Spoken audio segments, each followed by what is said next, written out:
안녕하세요, 선생님. 서울의 시가 15원 아파트에 거주하고 있는 60대 부부가구입니다. 작년에 7천만 원을 정기예금에 가입했고 8천만 원은 주식에 투자했습니다.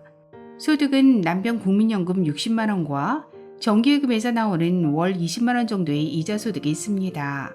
그리고 3000cc 승용차도 가지고 있는데 중고차 시세는 한 1,500만 원 정도 한다고 합니다. 저희 부부도 기초연금을 받을 수 있을까요?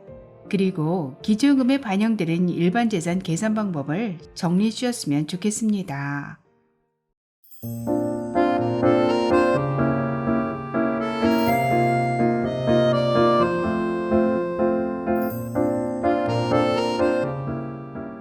안녕하셨습니까? 행복한 인생이 임하 알베르토입니다. 서울의 시가 10억 원 아파트에 거주하고 계시고 정기예금 7천만 원과 주식에 8천만 원을 투자한 오늘 의뢰인 부부께서 과연 기초연금을 받으실 수 있을까요? 오늘 아주 쉽게 설명해 드리겠습니다. 오늘 의뢰인 부부의 기초연금 수급 가능 여부를 계산하기에 앞서 부동산을 포함한 일반 재산의 기초연금 적용 범위와 적용 방법을 정리해 보면, 먼저 아파트, 주택, 토지 등의 부동산은 전년도 시가표준액, 즉 공시가를 기준으로 반영되며, 전세보증금을 포함한 임차보증금은 확정일자를 받은 임대차 계약서를 제출하면 주거를 목적으로 하는 경우 5%의 기본공제를 받을 수 있지만, 주거 목적이 아니라면 기본공제 없이 보증금 100%가 기초연금에 반영됩니다.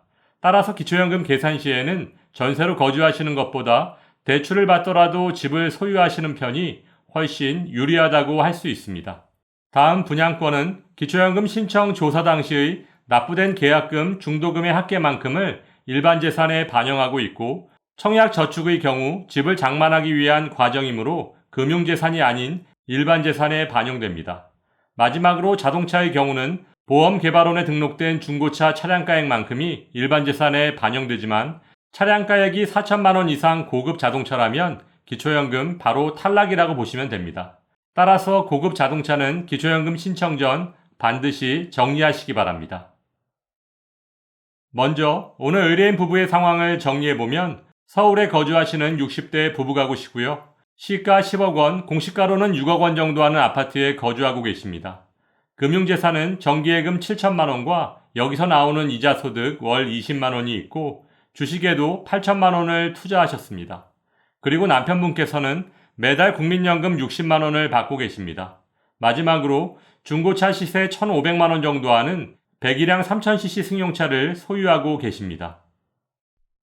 오늘 기초연금 계산에 앞서 눈여겨보셔야 할 핵심 포인트는, 첫째, 서울특별시는 지역별 기본공제를 얼마나 받을 수 있는지, 둘째, 이자 소득은 기본공제를 얼마나 받을 수 있는지, 셋째, 이자 소득은 언제부터 기초연금에 반영되는지, 넷째, 주식은 어떻게 기초연금에 반영되는지, 다섯째, 3000cc 승용차를 소유해도 기초연금을 받을 수 있는지입니다.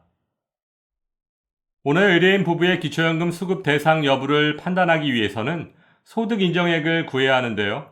소득인정액을 구하는 공식은 소득평가액 플러스 재산의 소득환산액입니다. 소득은 평가하고 재산은 소득으로 환산해서 더하겠다는 얘기인데요. 먼저 소득평가액을 구해보겠습니다. 오늘 의뢰인 부부의 소득은 국민연금과 정기예금의 이자 소득이 있는데요. 남편의 국민연금 월 60만 원은 기본공제가 없으므로 그대로 반영하고, 정기예금 1억 원의 이자 소득 월 20만 원은 기본공제 4만 원을 차감받을 수 있으므로 16만 원.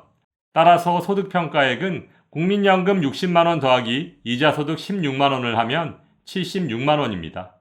참고로 주식에 배당소득이 있다면 월 평균으로 계산해서 소득평가액에 반영하고, 이자소득은 이자소득이 발생한 달이 속한 해의 다음 해 4월부터 기초연금에 반영된다는 점 꼭 기억하시기 바랍니다.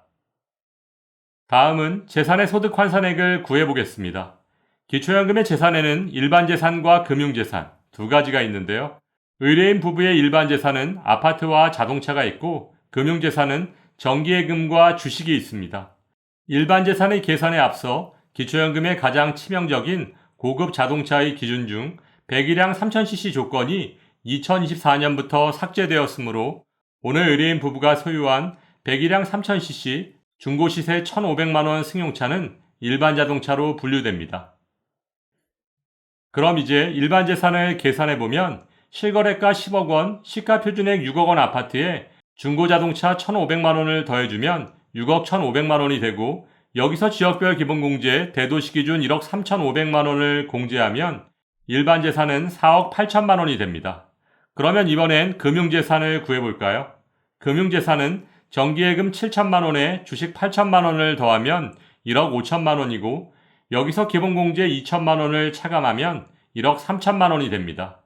그러면 먼저 구했던 일반재산 4억 8천만원에 금융재산 1억 3천만원을 더해주면 6억 1천만원, 여기에 소득환산율 4%를 곱해주면 2,404천만원이 되고, 이것을 다시 12개월로 나눠주면 203만 3천원. 오늘 의뢰인 부부의 재산의 소득환산액은 203만 3천원입니다. 그럼 이제 소득인정액을 구할 수 있겠네요. 먼저 구했던 소득평가액 76만원에 재산의 소득환산액 203만 3천원을 더해주면 오늘 의뢰인 부부의 소득인정액은 279만 3천원입니다. 따라서 오늘 의뢰인 부부의 소득인정액 279만 3천원은 부부가구 선정 기준액 340만 8천원 이하이므로 기초연금 수급 대상이 되십니다. 축하드리고요. 이번엔 두 분께서 과연 기초연금을 얼마나 받을 수 있는지 계산해 보도록 하겠습니다. 먼저 2014년 국민연금 연계 감액은 국민연금 50만 2천원을 초과해서 받으면 기초연금을 최대 50%까지 감액하고 있습니다. 그런데 남편분은 국민연금을 60만원 받고 계시므로 국민연금 연계 감액 대상이십니다. 예전에 설명드렸던 국민연금 연계 감액 기준표를 보시면 국민연금 60만원이면 기초연금은 약 5만원 정도 감액됩니다. 그렇다면 기초연금 33만 4,810원에서 5만원을 차감하면 28만 4,810원이 되고, 여기에 부부가 함께 기초연금을 받게 되면 부부감액 20%를 적용해서 남편분의 최종 기초연금액은 22만 7,840원입니다. 이번엔 아내분의 기초연금액을 계산해 보겠습니다. 아내분은 국민연금에 가입하지 않으셨으므로 국민연금 연계 감액 대상이 아니고 부부감액만 적용하면 됩니다. 따라서 기초연금 33만 4,810원에 부부감액 20%만 적용하면 아내분의 최종 기초연금액은 26만 7,840원입니다. 따라서 오늘 의뢰인 부부께서는 부부합계 49만 5,680원을 매달 25일 받으실 것으로 예상됩니다. 오늘 설명드린 것처럼 기초연금은 신청인의 소득과 재산을 어떻게 투자하고 관리하느냐에 따라 수급 여부가 결정될 수 있습니다. 차분히 준비하셔서 좋은 결과 있으시길 바라며 오늘도 알베르토가 어르신들의 행복한 인생 2막을 응원하겠습니다. 행복한 하루 되세요. 좋아요, 구독, 그리고 알림과 공유는 좋은 콘텐츠를 만드는 힘이 됩니다.